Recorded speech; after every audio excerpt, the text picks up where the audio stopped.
Grabe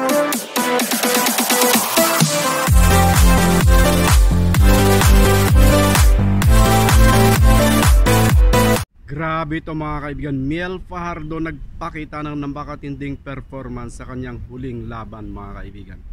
9 seconds on the very first round. Ni-knockout ang kanyang kalaban mga kapatid.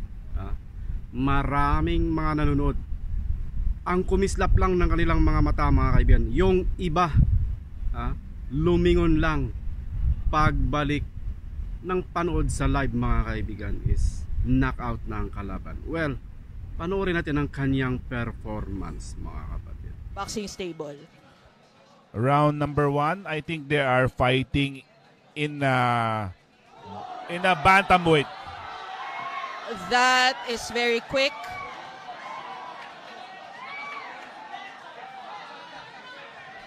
A body shot that seems to have hurt Miller Alaparmina right there.